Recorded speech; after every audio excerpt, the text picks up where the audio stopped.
or Facebook watching this, are you live? Hashtag live if you are live, or if you're watching the replay, hashtag replay. Let me know that you're here. Let me know your name. It comes up in a chat that I've got here. I'm going live across LinkedIn and Facebook and Twitter.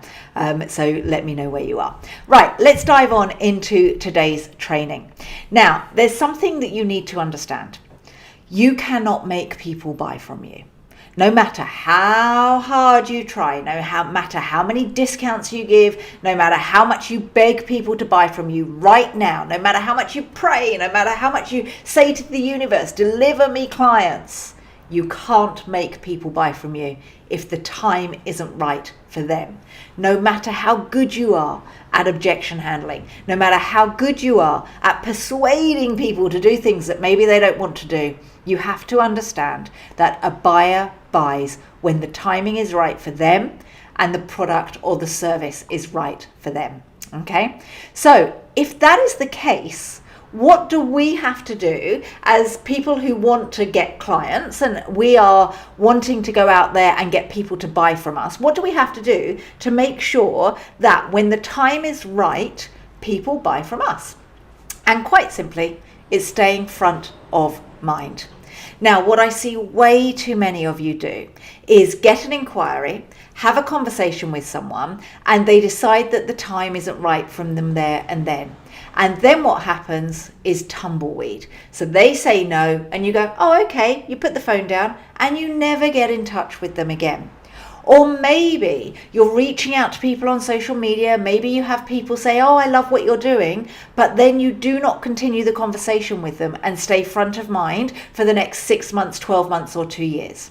Hey, Anna, how you doing? It's good to have you with us. All right. So what I want you to understand is that staying front of mind is really, really key. And it's not difficult to stay front of mind, because I have had conversations with people 2 years ago wanting to join Momentum or the Content Lounge. And now, just now, they are getting in touch saying, do you know what? I'm ready to buy. Now, why did they come back to me?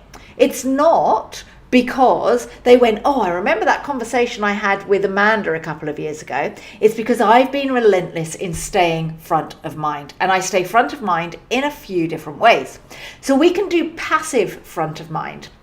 Passive front of mind is what I am doing with you right now. Passive front of mind is me showing up on video, hoping that you're going to stumble across my content. Okay, right time, right place. So, hey Clive, how you doing? So Clive and Jody, they're online right now. So passively, I'm staying front of mind. I haven't reached out to you guys, but what's happened is right time, right place, you're watching my video. All right, so passive front of mind is great.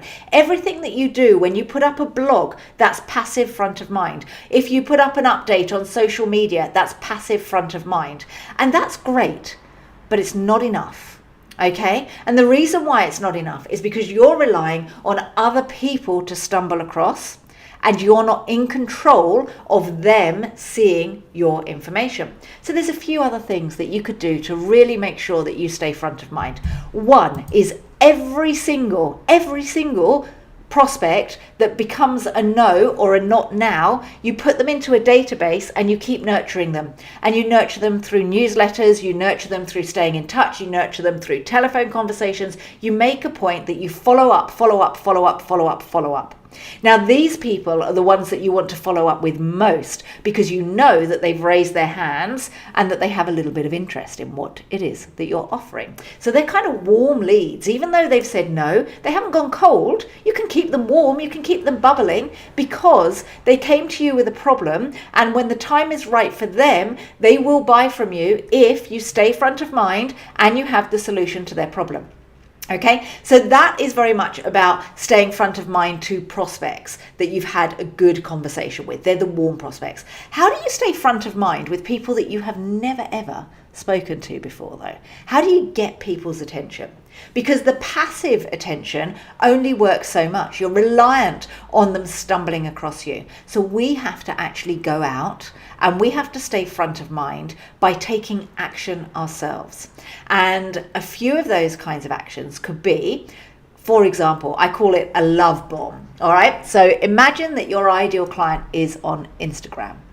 and you are wanting to build your visibility on Instagram, you want people to follow you back, you want them to consume your passive content, but we have to get their attention for them to see your passiveness. Okay, so what we do is we do a love bomb. And love bombs are awesome. On Instagram, they're especially good because you go through, say, Clive, for example, I wanted to follow you on Instagram, okay? And I wanted you to follow me back because I wanted visibility. I wanted to be visible to you, all right? So what I would do, Clive, is I wouldn't just go and press follow on your Instagram. I would go, boom, love bomb, and I would like 1, 2, 3, 4, 5 of your updates. I would comment on 1 or 2 of your images, and that would mean that when someone logs on, when you log on to your phone and you can see, oh, Amanda C. Watts has liked that, like, who is this Amanda? And you will absolutely purposely come over and have a look at my Instagram,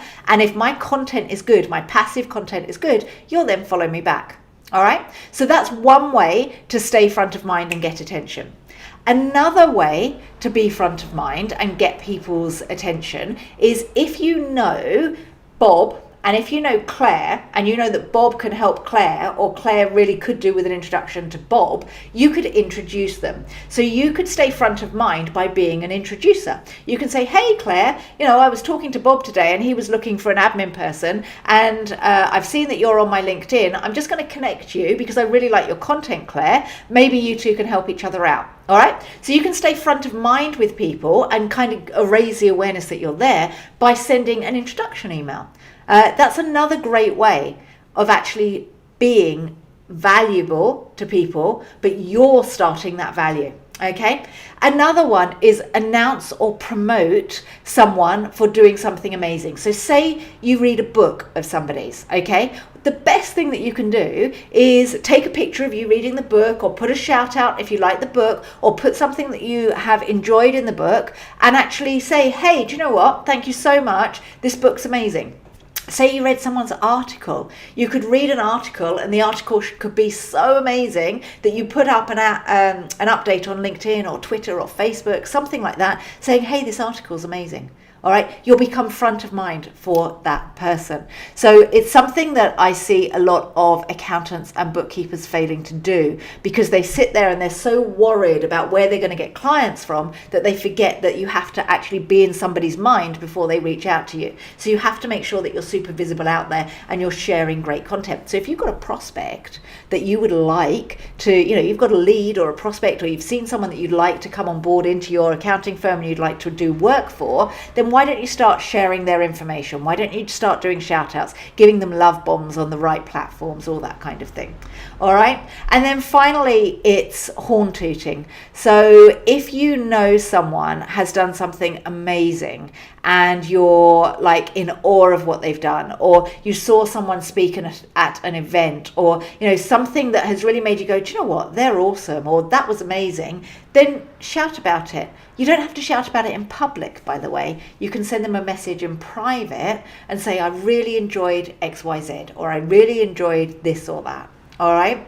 So all of these things enable you to stay front of mind, and you're not staying front of mind because, oh, Amanda said I've got to do loads of marketing. What you're doing is you're staying front of mind because people will buy when they're ready, and you have to be in their mind when they're ready to buy. And if you're not, and your competitors are out there doing front of mind content and front of mind connecting and love bombs and sending messages and saying, hey, you're amazing, you're going to miss the boat. So you have to stay front of mind with people that you've spoken to. You have to stay front of mind with people that you want to speak to. Okay? I hope this has been useful for you. One of the things that we're doing in the 5 Clients in 30 Days challenge, which actually starts on Monday, is some of the things around this to make sure that you get people into conversations as quick as possible. So we'll be teaching you how to do the passive content, and then we'll be showing you how you can start conversations with people so that you get those 5 clients in 30 days. If you would like to join the 5 Clients in 30 Days challenge and you're an accountant or bookkeeper, you must be an accountant or bookkeeper to do it, then comment challenge below, comment the words challenge below, and I will get you all the details. It starts Monday, all right? So you need to join. I go live in the Facebook group. It's all on Facebook. It's being done in a Facebook group, okay? There's 230 people that have joined the challenge so far, so I'm very excited to be supporting you all. If you would like to join the 5 Clients in 30 Days challenge, then join me. All right, comment challenge below. I'll get you all the details. I'll speak to you soon. Hope this has been useful. Let me know what's your biggest takeaway from this. Do you spend time staying front of mind, or do you just do passive front of mind, or do you not do anything at all? Remember, a buyer buys when they're ready, not when you want them to buy. So you have to stay front of mind.